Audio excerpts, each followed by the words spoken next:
Começamos esse vídeo trazendo um fato que não é novo. Imposto no Brasil custa muito caro, sim. Isso é um fato, é inquestionável, é inegável, mas eu não estou aqui para falar apenas mais do mesmo, para falar apenas o óbvio. Estou aqui para mostrar números para vocês. A gente começa aqui na minha tela com uma empresa de exemplo, a gente está chamando de empresa X, e vamos colocar que ela fatura R$15 mil por mês, então é uma empresa pequena. Ela tem uma margem de 20%. Isso quer dizer que sobra para os sócios, para um ou mais sócios, o valor aproximado de R$3 mil de lucro no final.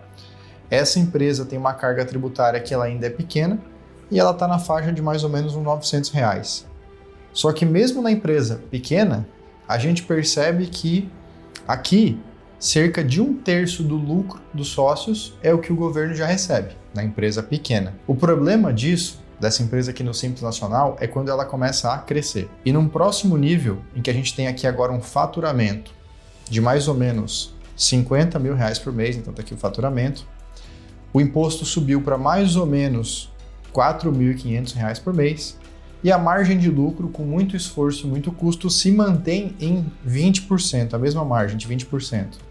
Então agora, o sócio ou os sócios estão ganhando R$10 mil por mês, limpo, no final, depois de faturar 50, que é muito difícil fazer uma empresa crescer, e o governo, sem fazer nenhum esforço a mais, está ganhando R$4.500.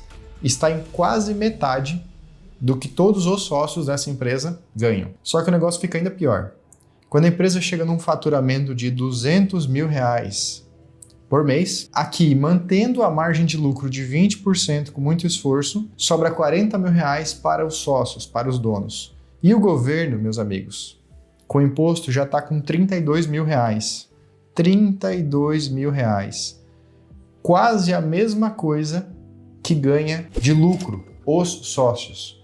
Se a gente considerar que aqui nós temos 2 sócios, significa que cada um com 50%, cada um está recebendo R$20 mil por mês. E o governo está recebendo quanto? 32. Parece justo que o dono da empresa, que investe o seu dinheiro, o seu tempo, batalha, se sacrifica, toma risco, se esforça, faz tudo isso acontecer, fique com menos dinheiro do que o governo? É justo para você? Para mim, eu não acho nem um pouco justo.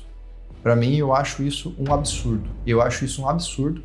E essa é uma das causas que nos move aqui no escritório. Tornar essa relação um pouco mais justa. E o que eu preciso dizer é, nesse cenário e nesse sentimento de injustiça aflorado, eu vejo muitos empresários escolherem um planejamento, entre aspas, à la brasileira, à la jeitinho brasileiro, que não é o melhor caminho. Vou te mostrar por quê. O que ele faz?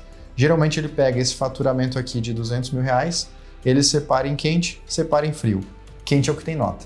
R$100 mil emite nota, os outros R$100 mil não emitem nota. Resultado final, eu consegui trazer a carga tributária, o imposto, para mais ou menos R$16 mil por mês. Lembra que eu estava pagando 32 aqui em cima. Então 16 é metade, logo eu já consegui uma economia de imposto interessante, eu fiquei com uma carga tributária de mais ou menos 8% em cima do meu faturamento. Já está mais equilibrado, né? Se um sócio ganha 20 mil e o outro também ganha 20 mil, agora o governo ganhando 16, o governo pelo menos está ganhando menos que cada um dos sócios individualmente. Faz sentido? Faz sentido. Só que, sabe qual é o grande problema disso aqui? O problema disso aqui é que é crime. Então você está economizando R$16 mil por mês, cometendo um crime. Além do crime, essa diferença economizada, que são os R$16 mil, pode voltar à cobrança do governo, mas não é só os R$16 mil que eles vão cobrar. É os 16, mais multas, mais juros. E com tudo isso, esse 16 que foi economizado pode se transformar em 32. Ou seja, você volta para o custo de 32 por mês, na média, numa eventual fiscalização com aplicação de multa, mas você já pagou 16. Então, uma economia de metade que pode voltar ao dobro da economia lá na frente com cobrança e ainda junto um crime. Faz sentido? Esse tipo de planejamento com sonegação? Segura essa pergunta, não me responde ainda. Faz sentido? Vou te mostrar outro cenário agora. Aqui é um planejamento legítimo, envolvendo holding e envolvendo editora. Nesse cenário, a empresa também está faturando R$200 mil por mês, só que ela consegue pagar dentro da lei R$1.200 por mês de imposto. Dentro da lei, sem sonegação, sem jeitinho.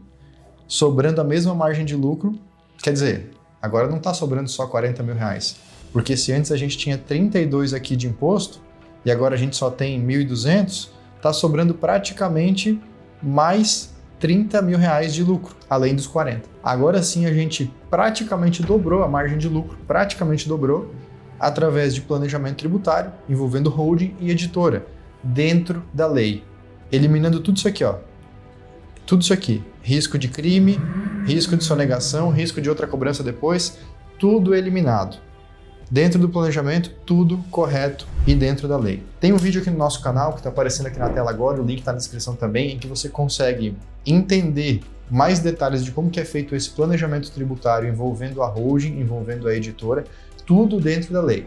Mas para fechar esse vídeo sem deixar você com a explicação principal, o que acontece? Nós, advogados, estudamos a fundo as regras tributárias para encontrar qual é a regra tributária mais vantajosa e encaixar a empresa naquela realidade. Porque a empresa ela tem liberdade para escolher que produto ela vende, que serviço ela presta, que modelo de negócio ela adota. E se ela escolhe o pior modelo, ela vai ter a maior carga tributária. Se ela pega o modelo de negócio dela e transforma num outro negócio e aproveita incentivos tributários legais dentro da lei, ela consegue uma carga tributária ridiculamente baixa. Agora eu volto à pergunta que eu fiz antes. Faz sentido aquele planejamento, entre aspas, para economizar 16 mil reais cometendo crime, quando você pode usar esse outro planejamento com 30 mil reais de economia sem cometer crime algum? Faz sentido? Deixa aqui nos comentários que eu vou conferir os comentários no vídeo. Eu espero que eu veja só um tipo de resposta. Não faz sentido algum, por isso o título do nosso vídeo, não faz sentido nenhum só negar se você pode planejar. O que falta muitas vezes para os empresários é conhecimento. Esse é o principal objetivo do nosso canal. Levar conhecimento jurídico, seguro, com base sólida, para que você conheça mais as oportunidades que a gente tem. Porque o Brasil ele é caótico, o Brasil ele é caro, o Brasil tem muito imposto, sim, mas ele também tem muitas oportunidades de planejamentos tributários. Eu garanto para você, as maiores empresas do Brasil, as mais eficientes, usam planejamentos tributários para pagar muito pouco imposto, em comparação às outras que não têm planejamento tributário nenhum. E aí a pergunta é, de que lado você está? Das empresas mais eficientes, que estudam e pagam o mínimo de imposto dentro da lei, ou das empresas que só cumprem a obrigação e pagam a maior carga tributária possível, pensando todos os meses em sonegar, porque afinal de contas é muito imposto. E aí, de que lado você está? Deixa aqui nos comentários que eu quero ver de que lado você está, ou melhor, para que lado você vai. Eu te espero aqui do lado da eficiência. A gente se vê nesse canal nos próximos vídeos. Até lá. Tchau.